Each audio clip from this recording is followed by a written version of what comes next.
Assalamualaikum warahmatullahi wabarakatuh. Alhamdulillahirrabbilalamin. Wassalatu wassalamu ala asrafil anbiya wal mursalin Sayyidina Muhammadin khataman nabiyyin. Amma ba'du.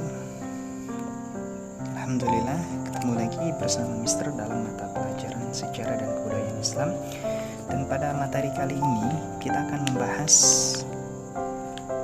bab 1 poin C di halaman 14 mengenai ketabahan para sahabat Nabi Muhammad SAW. Kita ketahui bahwa jalur atau cara dakwah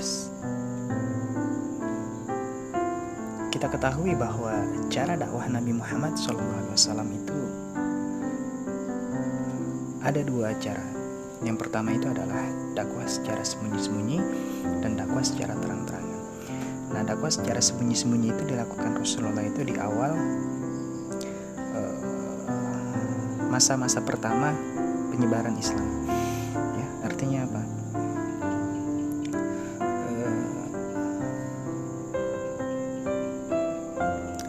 Kenapa hal itu dilakukan oleh Nabi Muhammad SAW?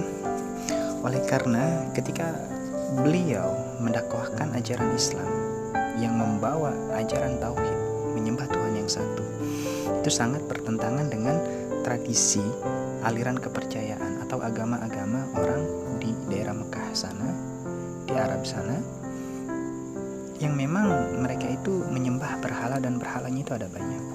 Nah, dari menyembah yang banyak ke menyembah yang satu itu kan sangat berbeda, ya. Dari politeisme ke monoteisme itu sangat-sangat jauh. Nah, oleh karena itu di masa awal Islam dakwah dilakukan secara sembunyi-sembunyi. Namun oleh karena ada pergerakan Nabi Muhammad dan banyak orang yang memusuhi Nabi Muhammad, akhirnya dakwah yang secara sembunyi-sembunyi itu pun dicium baunya, diketahui oleh musuh-musuh Nabi Muhammad seperti Abu Jahal dan Abu Lahab serta para petinggi dari suku Quraisy yang lainnya. Ya, di sini keteladanan para sahabat Nabi. Jadi ketika di era awal Islam, tentu dakwah Rasulullah itu pasti ada banyak pengikutnya. Ya. Nah, dari pengikut-pengikutnya ini, karena memang ini menjadi ancaman akan ada agama baru di sana gitu. Nah, karenanya untuk membuat efek jerah atau untuk menakut-nakuti orang yang lain yang ingin masuk Islam, maka para sahabat Rasulullah ini yang masuk Islam itu disiksa untuk nakut-nakutin yang lain gitu, atau untuk buat dianya sendiri yang disiksa itu untuk kembali ke agama mereka, yaitu paganisme. Adapun sahabat yang pertama itu adalah Bilal bin Rabah. Ya, Bilal bin Rabah ini salah satu budak yang dimiliki oleh Umayyah bin Khalaf. Ya. Nah, beliau ini ketika masuk Islam itu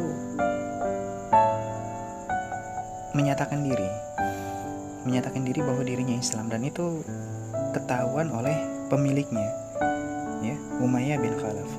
Karena budak ini statusnya itu bukan pembantu, ya. Kalau sekarang itu mungkin bisa dikaitkan dengan pembantu, tapi kalau budak itu enggak. Mereka itu seperti binatang peliharaan yang harus ngikutin apa kata majikannya. Mister punya peliharaan kucing gitu atau anjing. Nah, ketika Mister minta anjing itu membawakan sepatu Mister, ya dia pergi gitu untuk digigit itu sepatu lalu dibawa ke Mister, maka Mister kasih gaji kan gitu. Ya, seperti itulah budak perumpamannya, binatang peliharaan. Nah, Bilal bin Rabah ini ketika masuk Islam itu siksaan terberat yang dia alami itu adalah ditimpa oleh batu. Setelah disiksa, ditimpa oleh batu besar, dimana batu besarnya itu ada di tengah-tengah padang pasir. Jadi batu itu kan konduktor, pengantar panas. Jadi ketika batu kena sinar matahari, kalian pegang, rasain, pasti panas. Nah, bayangin ada batu besar, kamu ditaruh di atas ditimpa batu besar dan berada di atas padang pasir. Seperti apa rasa panas yang harus dia tahan dan rasa haus yang harus dia tahan. Seperti itulah. Nah, kisahnya Bilal ini terdengar oleh Abu Bakar, ya, mertua Rasulullah, ayah mertua Rasulullah. Lalu Abu Bakar itu membeli Bilal bin Rabah ini setengah dari kekayaannya. Abu Bakar itu dulu sangat kaya, sayang. Kalau misalkan Kalau misalkan wilayah rumah misteri itu mau dibeli atau rumah kalian itu mau dibeli, itu sangat mudah sama dia dulu. Nah itu hampir dibeli dengan setengah dari kekayaan Abu Bakar, hanya untuk menyelamatkan Bilal bin Rabah. Kedua itu adalah keluarga Ammar bin Yasir.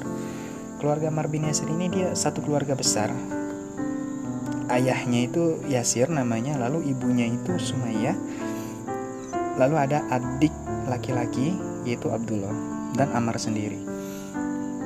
Ya, jadi ada 4 orang dari keluarga itu. Mereka semua itu satu keluarga masuk Islam. Nah, namun mereka itu kemudian disiksa oleh para petinggi suku Quraisy. Ya, mereka itu satu keluarga dibakar, ayahnya meninggal di sana sama adiknya Ammar. Lalu kemudian Rasulullah minta berdoa untuk apinya itu dingin. Jadi ketika dibakar di dalam api pun sisanya itu ibunya Ammar sama Ammar sendiri itu nggak ngerasain kepanasan. Nah, namun karena memang nggak mati ketika disiksa di api, akhirnya ibunya dia itu dibuka pakaiannya lalu diganti dengan pakaian besi. Nah, lalu suruh jalan di tengah padang pasir. Bayangin, besi juga sama, ketika kena panas dia akan menjadi panas. Nah itu, akhirnya ibunya nggak tahan, nggak bisa tahan panas di sana dan kemudian meninggal. Lalu Ammar sendiri tinggal dia dari satu keluarga itu, dari 4 orang itu tinggal dia sendiri, yang 3 udah meninggal. Akhirnya dia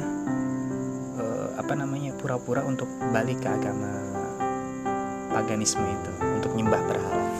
Tapi di dalam hatinya dia tetap menjadi Islam. Selanjutnya itu ada Utsman bin Affan. Utsman bin Affan itu sahabat terdekat Rasulullah, karena kita tahu ada 4 khulafaur rasyidin kan, Abu Bakar, Umar, Utsman, dan Ali. Nah, Utsman itu adalah yang ketiga. Nah, beliau ini ketika masuk Islam di era awalnya itu beliau itu dipacung oleh pamannya sendiri. Ya, dipacung itu kakinya diikat sama tangannya diikat itu, jadi dia nggak bisa kemana-mana. Nah, dia itu disiksa ketika dipacung itu. Ada Abu Fakirah. Abu Fakirah ini sama juga, dia budak sama seperti sama seperti Bilal bin Rabah ya. Abu Fakirah ini beliau itu ketika masuk Islam lalu oleh majikannya disuruh balik lagi ke agama paganisme, agama Arab, nyembah berhala. Dia nggak mau. Lalu kemudian dia juga dijemur di sana. Ada Abu Bakar. Abu Bakar ini sahabat yang pertama ya, khulafaur rasyidin yang pertama, Abu Bakar As-Siddiq. Beliau ini ayah mertua juga dari Rasulullah. Nah, ketika awal masuk Islam ini, beliau ini kan orang yang sangat dihormati di sana itu. Nah, tapi ketika masuk Islam, penghormatan dari sebagian orang Quraisy itu menghilang, dan bahkan ada yang sampai berani mukul beliau. Jadi waktu itu beliau itu dipukulin sampai babak belur, sampai pada bonyok. Ya, lalu ada Zubair bin Awam. Beliau ketika masuk Islam diikat di tiang di tengah padang pasir. Dan yang terakhir itu adalah Amir bin Fukhair. Ya. Beliau ini adik kakak sama cewek, maksudnya dia ini kakak, lalu dia punya adik itu perempuan. Nah, beliau itu disiksa sampai cacat, kayak misalkan ditendangin lalu kakinya patah itu, atau misalkan ditimpa batu, dilempar batu itu sampai pada berdarah gitu, lalu akhirnya cacat. Nah, seperti itulah. Kalau kalian bayangin, kalian memeluk Islam hari ini, kalian beragama Islam hari ini, itu biasa-biasa saja gitu. Nah, mereka ini, orang-orang yang masuk Islam di era pertama ini, itu sangat-sangat mendapat siksaan. Jadi apabila nanti sekarang kalian itu mendapat cobaan gitu loh, dalam artian kok sulit banget, jadi umat Islam itu harus pakai kerudung, kok umat Islam itu harus nutup aurat, kok harus jaga ucapan dan yang lain-lain. Ini hanya bagian kecil dari apa yang dialami oleh pendahulu kita ya, oleh sahabat Rasulullah. Jadi kalau dibandingin penderitaan kita hari ini, cobaan yang Allah berikan kepada kita hari ini itu sangat jauh dari apa yang dialami oleh sahabat Rasulullah ya. Jadi tolong kalian bersabar. Seperti sekarang ini kita sedang diuji dengan pandemi COVID-19. Nah, kita harus bersabar. Dan tentunya kita harus lawan itu dengan doa. Jangan putus doa kalian terhadap Allah. Ya, itu aja dari Mister. Semangat belajarnya. Assalamualaikum.